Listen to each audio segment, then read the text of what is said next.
Boa noite. Hoje, dia 19 de janeiro de 2025.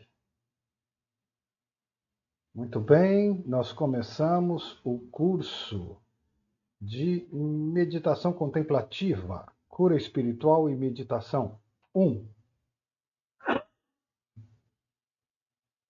Deixa eu ver aqui.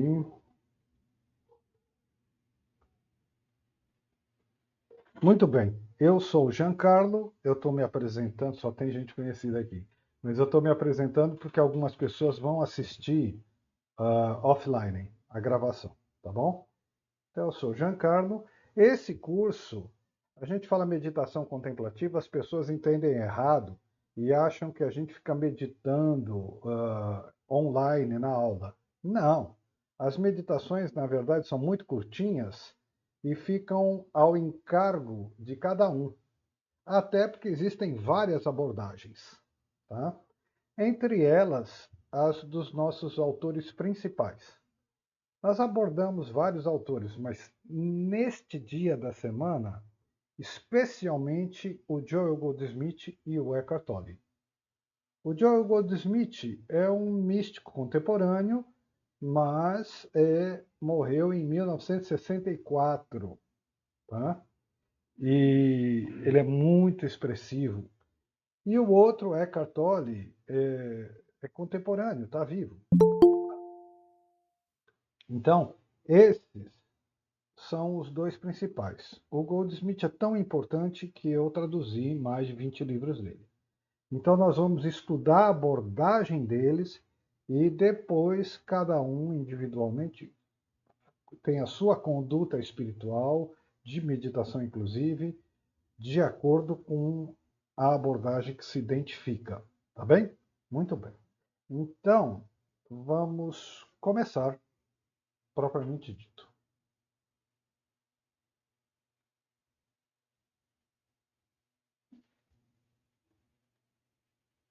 Bom, e para nós aqui, né, o pessoal que já está há mais tempo, então esse é o princípio de tudo, é como o nosso trabalho realmente começou, o ponto de partida, tá bom? Então vamos lá. Primeiro texto é uma apresentação mesmo. Então eu começo com duas citações. Abra a porta de sua consciência. Abra a porta deste universo e admita Deus, pois este mundo está sofrendo de apenas uma coisa: a ausência de Deus. Joel Goldsmith, no livro Eu Místico, é o livro que eu mais gosto. Outra citação: eis que estou à porta e bato. É Deus que está à porta. Eis que estou à porta e bato. Se alguém ouvir a minha voz e abrir a porta, entrarei em sua casa e com ele cearei, e ele comigo. Apocalipse, capítulo 3.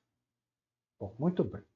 Nós vamos ler o primeiro texto, é do Goldsmith, o texto de abertura, e diz respeito a essas citações. Então vamos lá.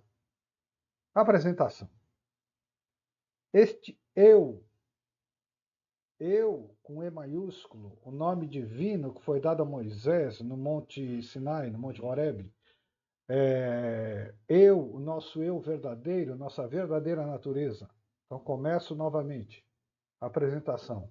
Este eu, que neste momento está batendo a porta do mundo inteiro, implorando para ser admitido, é Deus. Então repito. Este eu, que neste momento está batendo a porta do mundo inteiro, implorando para ser admitido, é Deus. O que devemos fazer, um pequeno grupo de nós, é abrir este mundo para a presença do eu. Abrir a porta e dizer: Pai, entra, porque na tua presença não há guerra. Tua presença é paz. Em tua presença está a realização. Abra a porta de sua consciência. Abra a porta deste universo e admita a Deus, pois este mundo não está sofrendo de apenas uma coisa, a ausência de Deus. Enquanto isso, a presença de Deus está nos dizendo: estou à porta, implorando para ser admitido. Tudo que temos a fazer é abrir a nossa consciência e dizer: Pai, entra neste mundo, entra na consciência humana.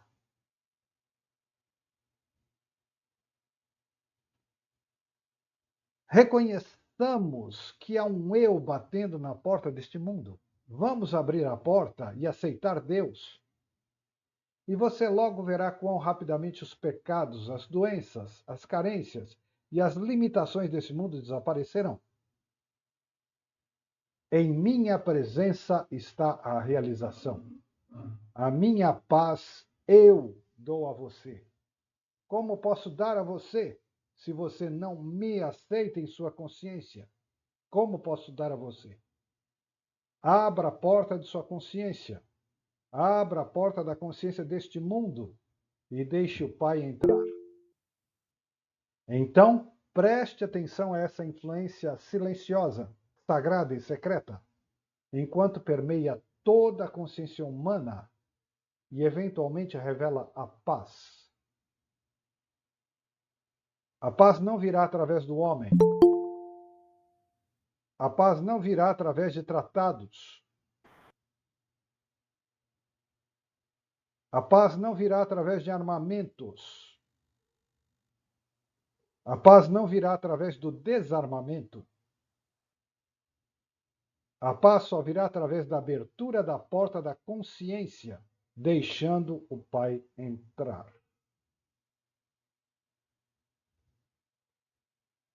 Muito bem. Então, esse primeiro texto, eu nem vou me deter e explicar muito, porque é apenas um texto de abertura, convidando a nós todos a abrir a porta, convidando a entrar na consciência, mas é muito mais do que isso, abrir a porta. Abrir a porta do coração. O coração é uma metáfora da consciência. Então, isso é um convite. Está na abertura porque o curso inteiro é um convite para isso. Tá? Muito bem. Então, agora, nós vamos começar os textos do Eckhart Tolle. Por que eu vou começar com o Eckhart Tolle? Porque ele, às vezes, ele facilita muito o nosso lado humano. Nós estudamos o Goldsmith, vários já leram um livro ou outro, e iluminação, e cura, e tudo muito bonito, e aí a gente começa a se perguntar, bom, por que não funciona? O que é que eu estou fazendo de errado? Por que eu não consigo? Porque nós não conseguimos deixar o nível, né, da vida humana. Nós temos um pé na vida humana, ou os dois pés, e não é tão simples assim dissolver a ilusão da vida humana. Então, o Eckhart Tolle, ele tem esse particular, ele explica a nossa psicologia de uma maneira muito clara. E antes da gente começar a entrar na vida mística, como propõe o Goldsmith, antes sequer da gente abrir a porta para Deus, a gente vai ver o que é que está errado na nossa vida. Tá? E o Eckhart Tolle explica muito bem. Então vamos para o primeiro texto. Primeiro, ver onde é que a gente se enrosca, onde é que está o nó. Tá? Então vamos lá. Por isso que eu coloquei no começo alguns textos do Eckhart Tolle. Então vamos adiante.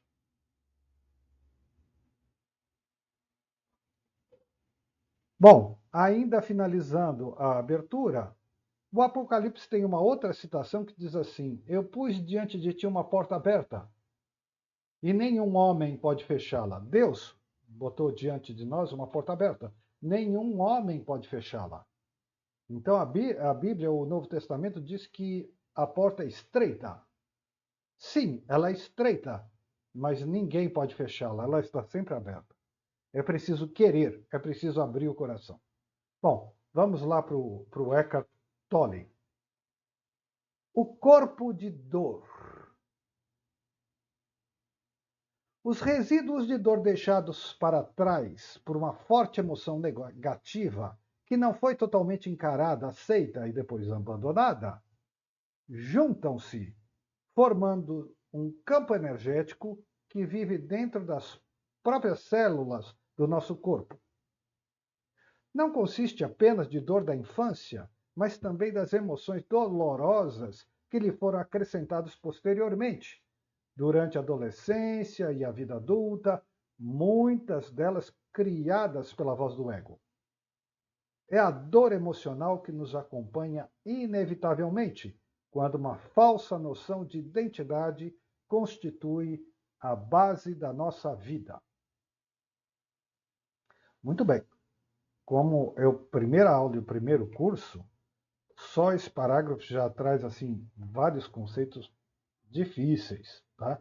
Com o tempo e vários textos, um dando testemunho do outro, a gente vai pegando facilidade. Mas assim, o primeiro de saída é difícil.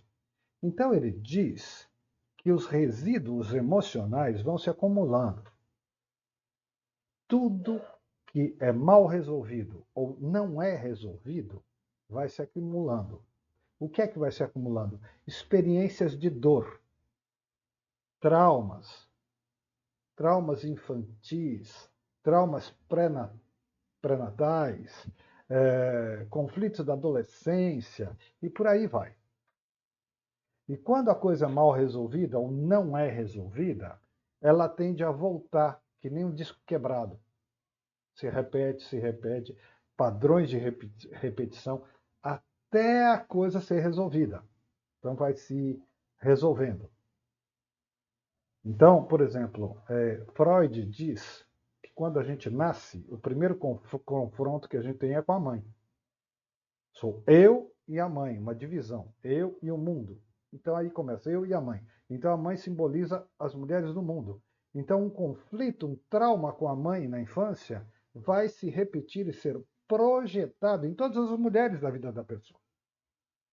Até que pelo amor a pessoa se cure. E o pai também, e assim por diante. Tá? Então, padrões de. Eu dei só um exemplo. Tem muitos padrões de dor acumulados. Né? E o Eckhart Tolle diz que essa dor acumulada vai somando uma dor na outra, e ele vai chamar de campo energético de dor. A psicologia chama de complexo. Olha o nome, complexo, né? Formado de várias coisas. Campo de dor. E ele vai chamar de corpo de dor. Mas atenção, não é um corpo, não tem um formato de corpo.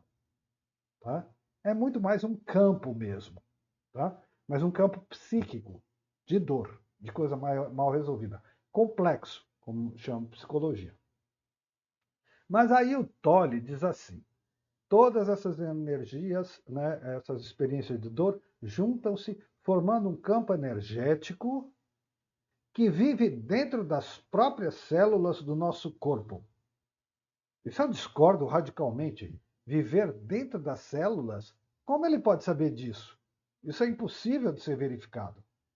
Então, o Tolle tem raríssimas escorregadas, mas essa é uma delas. Ele não precisava falar isso. Dizer que um campo psíquico de dor vive nas células, muito esquisito, não tem fundamento. Mas, para o que nós estamos estudando, isso é irrelevante. O que interessa mesmo é o corpo de dor, as experiências de dor acumuladas. Tá? Acumuladas. Há um cheiro de passado nisso, ele vai falar. Ele diz também que essas dores todas foram causadas por uma falsa identidade. Né? Uma falsa identidade. Por que falsa identidade? Porque, na verdade, nós não sabemos quem nós somos. Nós esquecemos quem nós somos verdadeiramente. Então, nós construímos uma identidade à custa de bens materiais, à custa de aparência, vaidade, à custa de ideologias, porque nós estamos desesperadamente querendo montar uma identidade e dizer, isso sou eu. Então eu me identifico com um carro do ano, com uma casa maior, com uma ideologia, com bandeiras, com títulos de mestre, de doutor. E aí dizemos assim, sabe com quem você está falando? Coisas desse gênero. Então são construções. São construções, são meras aparências, são meras máscaras. Né? E isso é tão falso que acaba gerando experiências de dor. Experiências de desilusão. Claro. Tá? E é interessante que para o Tolle, nós vamos construindo isso com falsa identidade e tudo mais. Porque existe o ditado popular, principalmente entre os espíritas, que se a gente não aprende pelo amor, a gente aprende pela dor. Mas o que tem interessante no Tolle é que nós estamos gerando, nós mesmos estamos gerando essas experiências de dor. Tá? Então vamos adiante. Tá?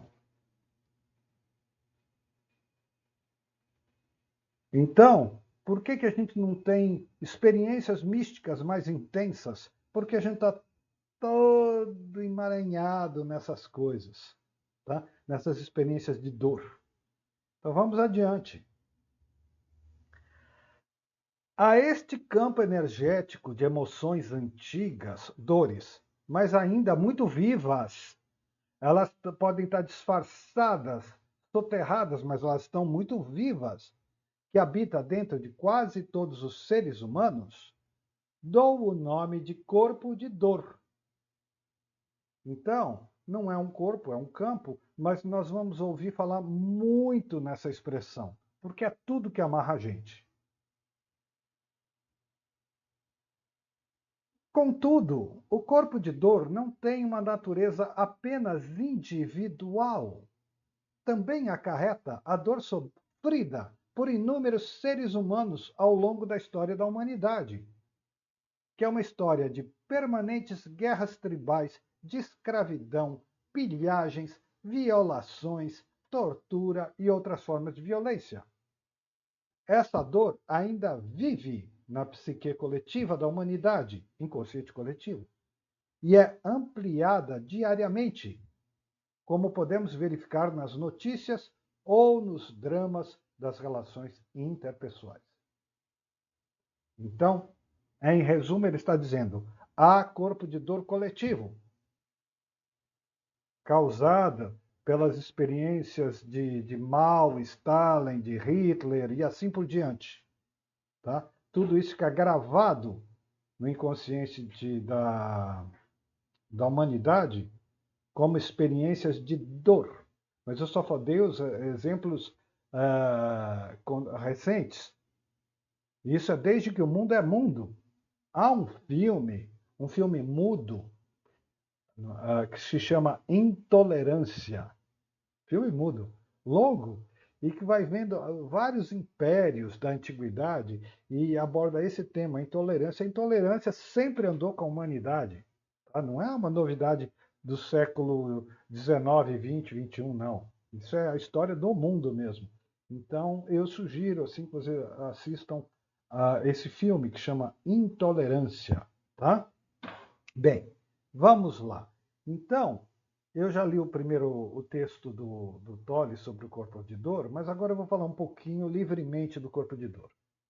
O corpo de dor, como ele disse, é causado, ele é formado por todas as experiências de dor que nós passamos e ficou uma coisa traumática, não resolvida, mal resolvida. Então aquele tende a voltar muitas vezes, que nem o disco quebrado, como eu falei. Mas na verdade mesmo, essas coisas sempre estão no passado. Isso é muito importante. Essas coisas estão no passado.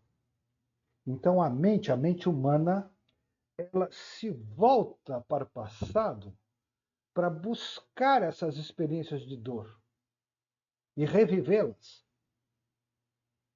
Por isso que eu falo que elas voltam que nem um disco quebrado, porque a mente volta e vai buscar a experiência da dor no passado.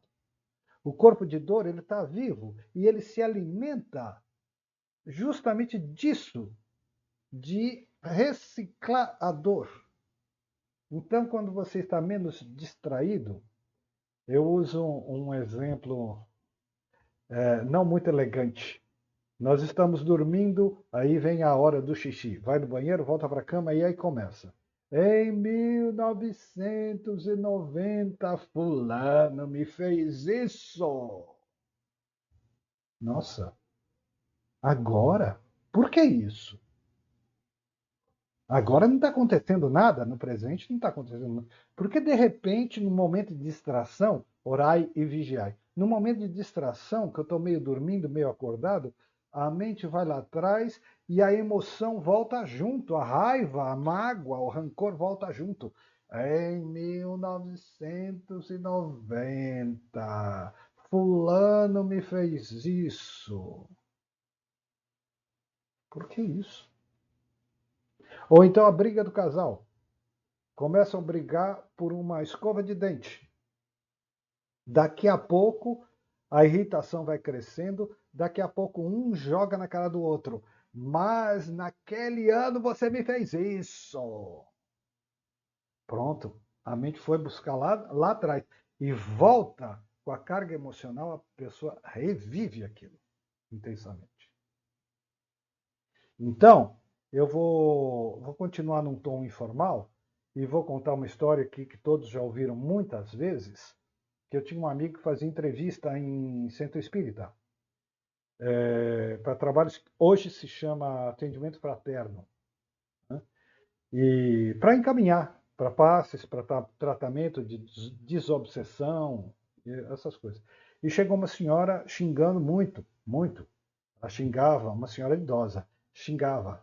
Aquele cachorro, ele não presta, ele não vale nada, ele me abandonou, ele não vale nada, ele não presta. E não parava de xingar e praguejar. Aí esse meu amigo teve um lampejo, um insight e perguntou para ela: Minha senhora, há quanto tempo foi isso? E aí ela, muito desconcertada, respondeu: há 40 anos. Isso é corpo de dor. Isso quer dizer o seguinte: durante 40 anos ela nunca se libertou da experiência de dor causada pela separação. Por isso o perdão é tão importante, para se libertar disso. Mas o marido não precisa do perdão dela. O marido morreu, ou viajou, constituiu outra família, foi viver a vida dele. Quem precisa do perdão é ela, para poder se libertar de uma memória, de um corpo de dor não resolvido por 40 anos. Curiosamente, o Ho'oponopono, nós vamos estudar melhor mais para frente, comentar várias vezes, o Ho'oponopono chama o corpo de dor de memórias, muito acertadamente, porque faz uma referência ao passado. Mas o significado é exatamente o mesmo. Então, o corpo de dor está ligado ao passado. Então, em resumo, o Eckhart Tolle vai dizer que nós nunca estamos no presente. Ou nossa mente vai buscar experiência de dor no passado, ou ele se ocupa de ansiedade e medo do futuro. Mas nunca ele está no agora, no presente. Agora, neste momento, estou falando do presente do relógio. Mas mais tarde nós vamos descobrir que o presente é uma porta para o agora, que é Deus. Então, mais uma vez, eu vou dar um exemplo que nossos companheiros de jornada mais antigos conhecem de cor e salteado. O fluxo do tempo, passado, presente e futuro, é que nem as nuvens passando. As nuvens vão passando e vai acontecendo diversas coisas, até tempestade. É o fluxo do tempo. Mas a nossa consciência, não é o fluxo das nuvens, é o céu por trás das nuvens. E esse céu é sempre agora, pleno, silencioso e infinito, sempre agora porque ele está fora do fluxo do tempo. Esse é o tempo de Deus. Esse é o tempo de Deus. É a vida eterna, mas vida eterna não é uma vida que dura para sempre. Claro que dura para sempre, mas é vida eterna porque está fora disso que nós conhecemos como tempo, que é uma dimensão mental humana. Tá? Então o tempo de Deus é agora. Mas nós nunca estamos no agora. Nós estamos nem no agora do relógio. Nós estamos sempre no passado, buscando experiência de dor ou com medo do futuro. Tá? E viver reciclando infinitamente nossas dores é o corpo de dor. Enquanto a gente não resolver isso, nunca nós vamos viver a experiência do presente. Então, está aí a resposta. Eu leio os livros do Goldsmith, são tão bonitos, mas por que a coisa não acontece? Porque nós estamos todos enroscados com o passado, com o corpo de dor, né? Ou então com medo do futuro, e com aquilo que o Dr. Lin no Ho'oponopono chama de memórias.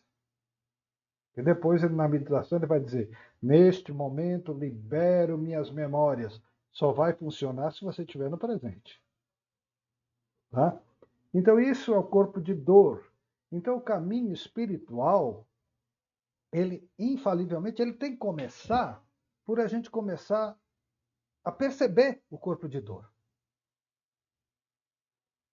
É o primeiro passo. Agora, se você tiver dificuldade de perceber seu próprio corpo de dor, comece a observar as pessoas. Comece a ver, quando elas começam a discutir, como elas perdem a noção completamente de quem elas são. Elas vão sendo tomadas pela raiva, parecem possuídas. Né? E como elas perdem o controle, né? Perdem o controle de si mesmo, mas elas estão controladas por alguma coisa. O que é o corpo de dor? O corpo de dor se manifestando e se alimentando de mais conflito e mais dor. Por isso que muitas discussões no meio do trânsito terminam em soco, em tiro, essas coisas. Tá? Então a experiência do corpo de dor precisa ser observada com muito cuidado, porque é isso que atrapalha a gente e é o começo do caminho. Começar a autoobservação e descobrir o que é o corpo de dor. Eu digo que é mais fácil ver nos outros. Meu primo uma vez acompanhou esse curso, ele disse: olha, para mim foi um choque, porque para mim foi muito mais fácil eu perceber em mim mesmo. Problemas com meu pai, etc. E aí tivemos uma conversa de família entre eu e ele, que foi assim algo bastante chocante, tanto para um quanto para outro. Tá? Porque as relações familiares não são fáceis. O Espiritismo também diz que na família a gente traz as maiores dificuldades. Né? Então, tem muito corpo de dor aí. Enquanto a gente não perceber. Como a gente se liberta do corpo de dor? Tomando consciência. Consciência transforma tudo em luz. Como a gente toma consciência? Observando. Observando, eu tenho uma vida consciente. Sem observar, eu tenho uma vida completamente inconsciente. Então eu sou dominado pela ignorância, eu sou dominado pelo corpo de dor, pela raiva, pelo rancor, pelo ressentimento, eu sou dominado por isso. Não que eu, Giancarlo, não seja. Eu dou várias escorregadas. Mas nós estamos aqui trabalhando para observar, crescer, caminhar e voltar para a casa do Pai. Como a parábola do filho pródigo.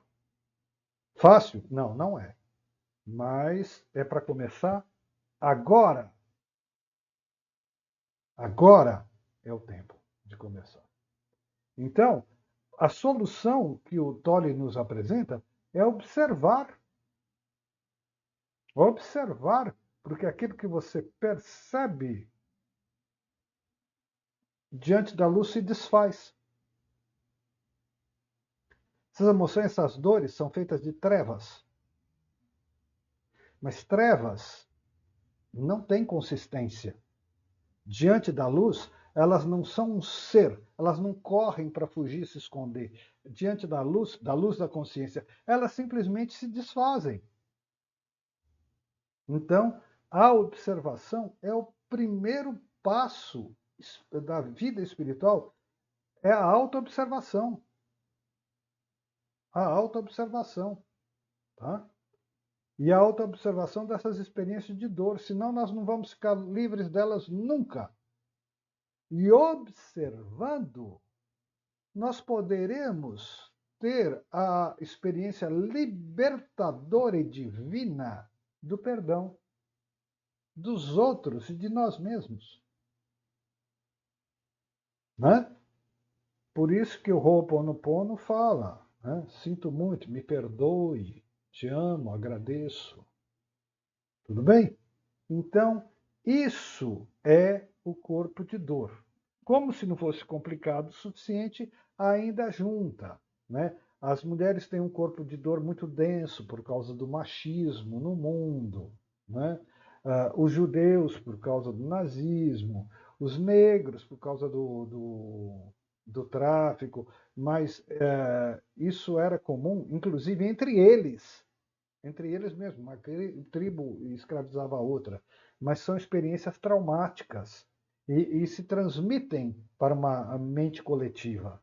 Então todo mundo é afetado por isso. Tá? Então, primeiro isso. Agora vocês vão pensar assim, nossa, quanta dor, quanto sofrimento.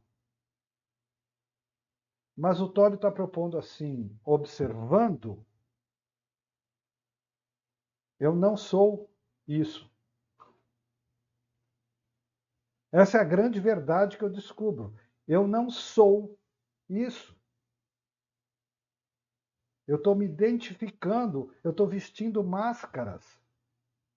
Eu preciso de um movimento combativo de bandeiras ideológicas para me sentir pertencendo a um grupo. Mas eu não sou isso. Então, a primeira descoberta espiritual é você olhar e dizer: eu não sou isso. Tá? Então, a observação é o primeiro passo. Pronto, pode falar, Pereira. Boa noite a todos. Hoje, Jean, você toca num assunto muito importante. Quando eu, carnal, diga assim, a minha vida, quem manda sou eu. Eu não tenho a minha vida, eu tenho a vida de Deus. Perfeito. Quando a gente tem essa consciência, aí adeus corpo de dor. É esse o problema, sim. Tá? É, com certeza absoluta. Eu tenho casos e outros mais casos na família com esse corpo de dor, Uhum, sim. Sim. que realmente é uma tristeza. A pessoa passa a vida toda sofrendo. E porque quer, porque Deus É não porque manda quer sofrimento mesmo. para ninguém. É porque quer mesmo. Sabe? E Não o se liberta. pior, que você vai com a proposta, mas ela não está no presente, está lá no passado ou com medo do futuro. E, portanto, não ouve. Não houve. Aí fica difícil. Tá? Aí fica Aí haja difícil. sofrimento. É. Olha, o Joel Goldsmith escreveu um livro que eu traduzi que chama O Homem Não Nasceu para Chorar. Então, se ele chora é porque ele quer. Só um momentinho, Eliselto. Eu queria só ilustrar isso aqui do Pereira, que ele diz assim: é, quem manda na minha vida sou eu. Mas a minha vida é de Deus. Sim, só há uma vida que é a vida de Deus, nós vamos estudar isso detalhadamente. Mas no Evangelho de Lucas, na parábola do filho pródigo, o filho pródigo diz assim: Olha, quem manda na minha vida sou eu quero conhecer o mundo. Me dê minha parte da herança. Herança é uma coisa que a gente ganha quando a pessoa morre. Quer dizer, então ele está dizendo: já que você não morre mesmo, então me dê a herança. Há um desejo de morte nisso. E aí ele vai cuidar da vida dele. Até o dia que ele diz: Nossa, eu vou voltar para casa da minha consciência, da consciência que eu sou. Esse é o Pai. Esta é a vida de Deus que eu sou, que o Pereira falou. Eu vou voltar para casa. Que casa? Da consciência verdadeira que eu sou. Eu com eu maiúsculo. Eu que é Deus, que nem no texto de abertura. Tá? Então, a experiência de dor, o Pereira foi um pouco mais longe, é causada mesmo pela experiência de separação de Deus. Nós vamos estudar muito isso com o Goldsmith. E a separação de Deus gera o que nós conhecemos com o nome de egoísmo. Então, o sofrimento é fruto do egoísmo. Vai, já que você não morre, me dá a herança logo que eu quero conhecer o mundo. Quem manda na minha vida sou eu. É assim. Eriselto, pode falar, Eriselto. Deixa eu tentar ser breve aqui, como diz o Marcelo. Eu Ah, tenho um exemplo muito interessante, me lembrou um amigo meu, Edgar. Rapaz, eu conheci ele há uns 6 anos atrás, pela minha esposa. Esse cara, ele tinha esse negócio de campo de dor. Porque ele reclamava muito da vida, ele não parava em emprego nenhum. E a certo. gente tentava ajudar ele, fazia currículo e arrumava dinheiro. E esse cara não parava em. Olha, até curso de bombeiro a gente arrumou para esse cara de graça e ele não conseguiu fazer o curso porque ele. Olha, todo enrolado. E eu assim, eu percebi que é a pessoa. Só que como chegar na pessoa e fazer ele enxergar isso? Sei. Esse é o ponto, né? Eu trocando ideia com ele uma vez, essa coisa de essa sombra, eu vou chamar de sombra, que Jung chama de sombra, né? Tá. Chega uma hora que ela vaza, porque é um ser vivo, né? Sim. Chega uma hora que ela não está parada, ela está em movimento. Então ela quer expressão. Uma vez eu sentei para conversar com esse meu amigo Edgar, e ele é grandão, eu tenho 1,80 m, ele tem 1,85 m. O braço dele dá 3 do meu, ele é grandão. E eu conversando, eu falei, Edgar, tu já olhou para você? Aí eu parei assim, ele, porra, Zelto. Ele me chama de Zelto, né? Ele, porra, Zelto. Ele começou a engrossar a voz, começou a se inflar. Parecia um sapo, cara. E eu fiquei assustado, que ele chamou de Zelto. Ele, porra, Zelto, tu não vai começar com essa putaria de falar que o problema é comigo, né, cara? Eita! Porque. E ele fumou cigarro, ele tinha tomado umas. E eu percebi que a coisa começou a esquentar. Corpo de E eu, dor. cara, é melhor eu parar. Uhum. Nunca mais eu comentei nada com ele. Nunca mais. Só que ele persistiu nessa ideia de que é sempre os outros. Cara, há um ano atrás aí ele arrumou um emprego de segurança. Invadiram lá, um pessoal pegou bronca dele. Cara, descarregaram uma metralhadora lá. Sorte dele que ele saiu para dar comida pro gato e não mataram ele. Mas a cabine onde ele trabalhava ficou toda estourada. Se afastou do emprego né, eu falo, por trauma. Mas eu não conseguia. Esse dia ele teve aqui mais calma, eu comecei a conversar com ele. Ele, pô, Zato, eu devia ter te ouvido quando você tentou conversar comigo lá. Olha, Você sempre me aconselhou bem, né, cara? ficou a semente, né? Esse dia ele teve aqui em casa, ele contou a história. Aí eu Aí comecei a entrar mais na cabeça dele, né? Mas devagar, mas Sim. devagar, né? Ele não tinha bebido, não tinha. Pelo que eu sei, ele nunca usou droga. Mas ele Uhum. tem essa coisa desse que sempre vem à tona e ele não percebe que é ele que está gerando isso. Isso, é o comentário que eu ia fazer isso. Ele projetou isso tudo. Mas ele não percebe que é ele, que para ele ainda é os outros. Essa Ele, reação do mundo contra ele, ele projetou isso. justamente, justamente. Tá? É difícil aceitar isso, que nós estamos projetando as coisas, mas estamos. Essa é a parte mais difícil, né, gente? É aceitar que Uhum. isso É. vem de nós, somos nós que estamos projetando isso. É O difícil. Jung diz que a gente atrai tudo que a gente tem medo, mas aqui a gente estuda que, na verdade, a gente não atrai, a gente projeta, a gente cristaliza. É Sim. pior ainda. E depois que projetou, não tem jeito, tem que manifestar. Vai ser Já manifestado. está manifestado. O Taniguchi diz que já está criado no mundo mental, aí não tem como segurar mais. Tá? Então, uma história muito interessante. Tá? E as coisas acabam acontecendo mesmo, gerando. O corpo de dor gera esses eventos. Gera mesmo. Tá? Gera. Como que não gera? Agora, por que, que ele escapou? Pela misericórdia divina. Ah, com certeza. Porque ele tinha tudo para ir, porque ele projetou isso. Com certeza, com Tá? certeza. Então, é um mistério, né? Deus ainda botou, falou, não, não, não. Dá um tempo dele acordar, né? Porque ele está sonhando, é um pesadelo. Enfim, projeção, a gente projeta isso. É um pesadelo. Né? É um pesadelo. Eu tenho 1,85 m, eu tenho 1,85 m também. Mas eu não tenho esse braço que você falou dele. Eu não tenho. Tudo bem? Então, esse é um ótimo exemplo também de corpo de dor. Tá? E veja que como combina com o que falou Pereira. O amigo dele também falava assim: é a minha vida.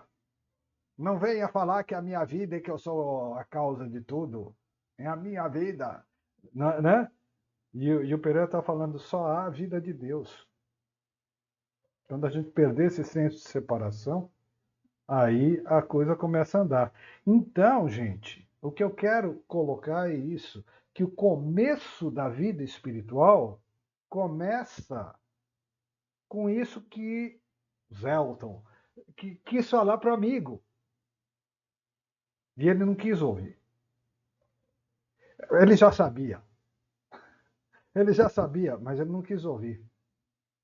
Tá? Então é por aí que começa. Então, a autoobservação. Então eu estou propondo essa semana que a gente se autoobserve. Né? O corpo de dor, até que, onde, quando a gente se distrai e está ligado em alguma coisa que aconteceu no passado. Ou então observe no ônibus, na rua, na padaria, as pessoas perderem a calma e veja como isso é o corpo de dor. Tá? Isaldo quer falar de novo, pode falar. Eu ia falar da observação. Quando Hum. nós conversamos com qualquer pessoa, principalmente quando você cria uma amizade, a pessoa começa a contar a história dela, a infância, tal, tal, tal. Você percebe um padrão, né? É igual Aham. esse meu amigo. A história dele desde a infância, a história dele com os pais, que ele se separou dos pais, ficou uns anos na Bahia, teve problemas por lá também. Então você percebe que a pessoa ela já vem numa trajetória, né? Que vai, Isso, ele está sendo conduzido pelo campo de dor. isso. E Né? a gente Já olhando de tomou fora, a conta. gente vê padrões de repetição. Sim. Tá? O difícil é você convencer a pessoa a fazer ela olhar para dentro. Sim. E por enquanto ele está olhando para fora, né?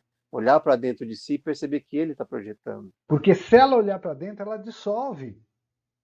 Pois é, e é difícil, porque, né, no caso desse, por exemplo, se Uhum. arriscar a tomar uma porrada.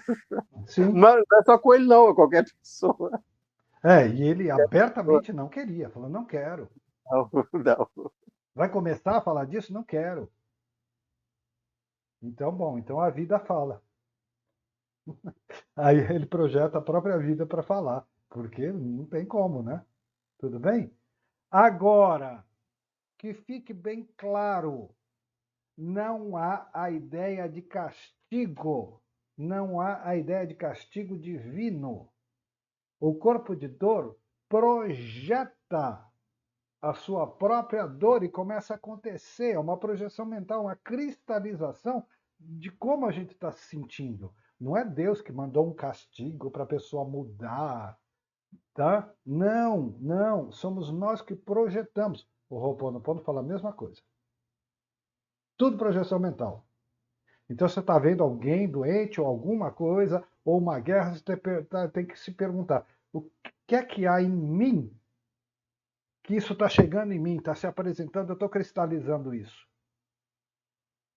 Aí a gente não vai ter resposta, mas mesmo assim a gente faz um trabalho de purificação, né? Sinto muito, me perdoe, te amo, agradeço. Mas hoje o importante é perceber o que é o corpo de dor. Os dois comentários assim, foram muito ótimos, me ajudaram muito, tá? Para a gente perceber o que é corpo de dor. Isso é fundamental, tá bem? Agora, vamos ler mais um pedacinho.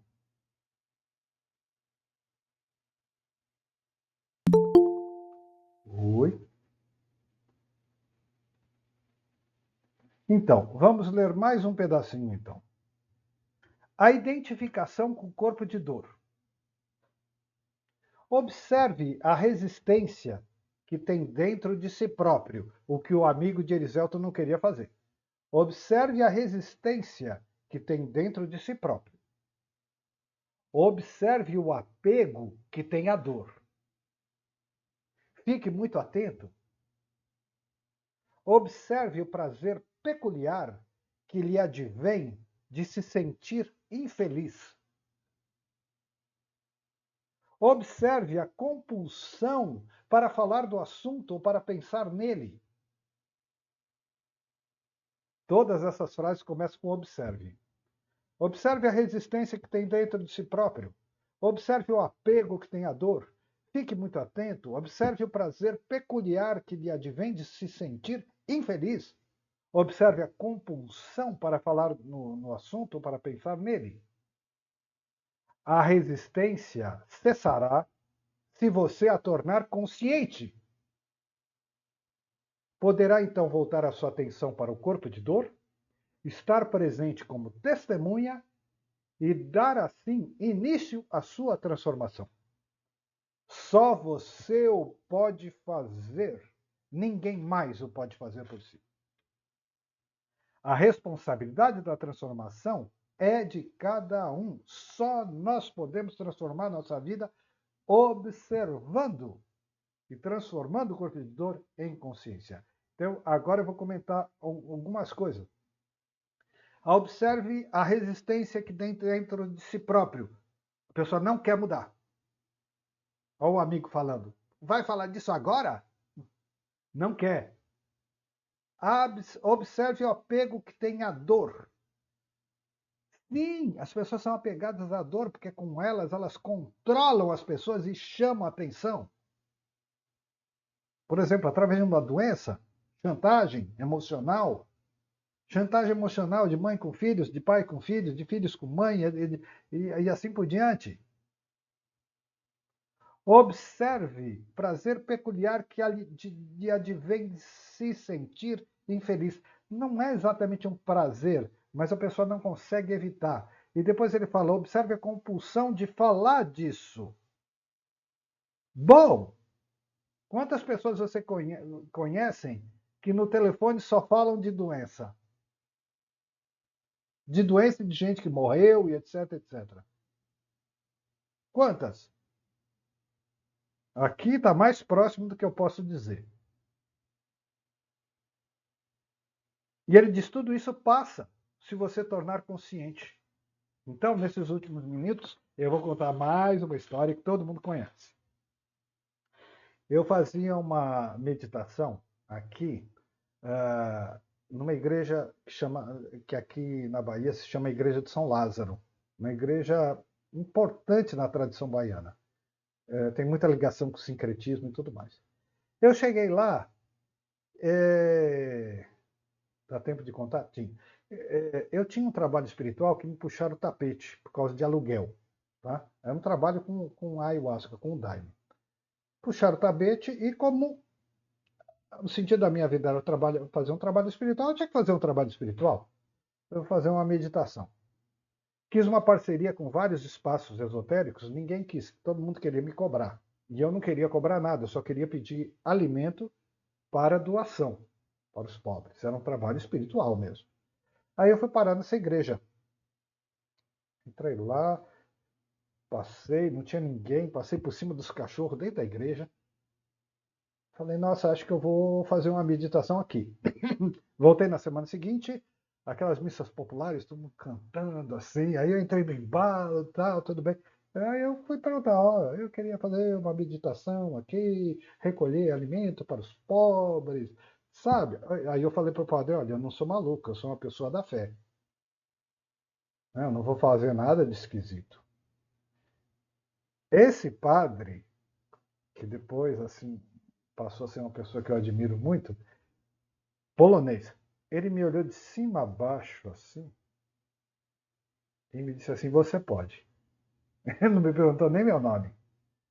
Então, depois na missa, eu juntava com meia dúzia, 8 pessoas, lia um desses textos, que nem os nossos, depois eu botava 2 músicas e a gente fazia um mergulho interior. Acabou. Era isso a meditação.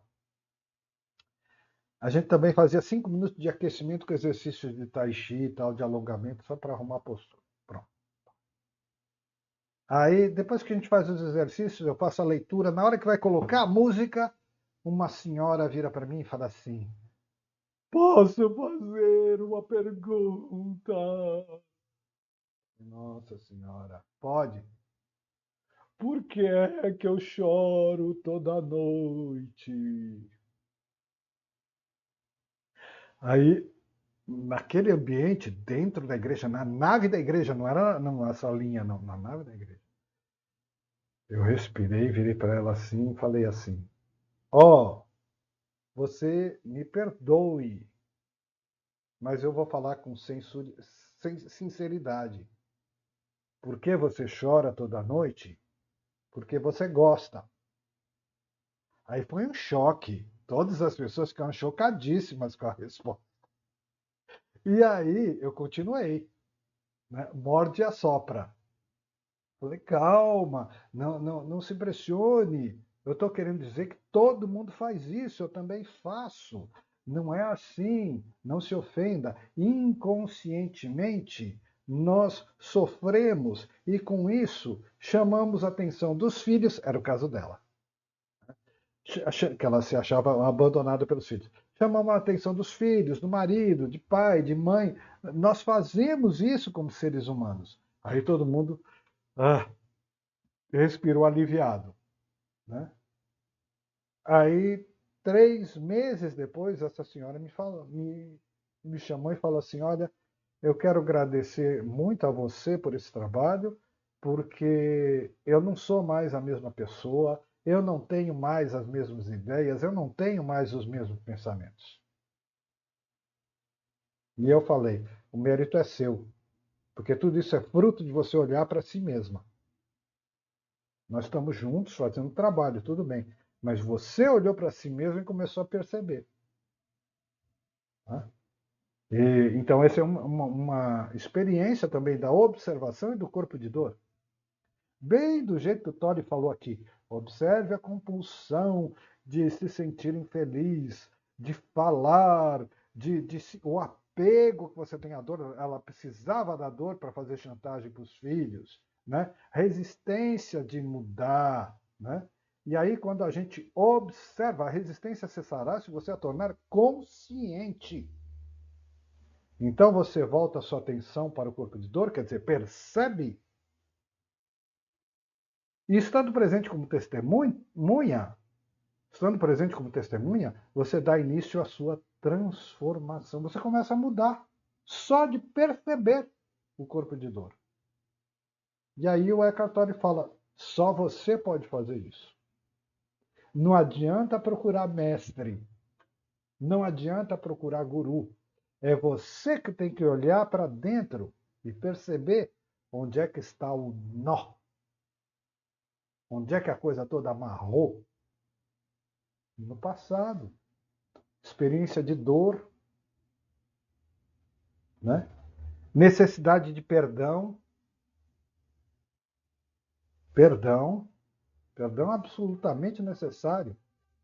O perdão é divino e é para todos, mas a gente não acessa, a gente não alcança. Porque, como diz o Pereira, nós estamos muito preocupados em viver a nossa vida. E o perdão é a vida de Deus. Né? Ah, mas eu não serei perdoado? Claro que será. Deus não fala? Consciência divina não fala? Perdoar 70 vezes 7? Com muito mais razão, Deus nos perdoa. Mas precisa querer. A gente diz, não quero, me dá a parte da sua herança. Morre logo que eu quero herança, eu quero conhecer o mundo. É o filho pródigo, que somos nós. Não quer. Né? Não quer. Então, aí fica difícil. Tá? Bom, muito bem. Então, nós lemos esses 2 primeiros textos do Corpo de Dor. Tem um pouco mais, por causa da importância do corpo. Nós vamos dar mais alguns exemplos, tá? Para a gente estar mais consciente de tudo aquilo que nos amarra. Para aí sim a gente começar a pegar os textos do Goldsmith e poder levantar voo, né? Se libertar um pouco do mundo da ilusão, do mundo da matéria. Tá? O Taniguchi, nós temos um dia especial só para o Taniguchi. Ele é muito claro sobre isso também. Ele chama de mundo fenomênico. Isso não é quem nós somos. Então, a primeira coisa é perceber que nós não somos isso. Ah, eu sofro porque eu choro toda noite. Porque você não é isso. Né? Você não é isso. Tá? Então, por hoje, tá bom. 20, 27. Agradeço a atenção das pessoas que eu sei que vão assistir a gravação. Agradeço, agradeço, agradeço. E amanhã aquela aula especial do desapego, tá bom? Eu acho que vão ser 2 aulas e acho que Gilda vai ter que assistir a segunda, vai ter que assistir a gravação, porque ela vai estar viajando. Porque o assunto vai render, viu? Tem umas situações muito bacanas. Então, gente, muito obrigado. Uma boa noite, um bom descanso. Boa noite. Boa noite, gratidão.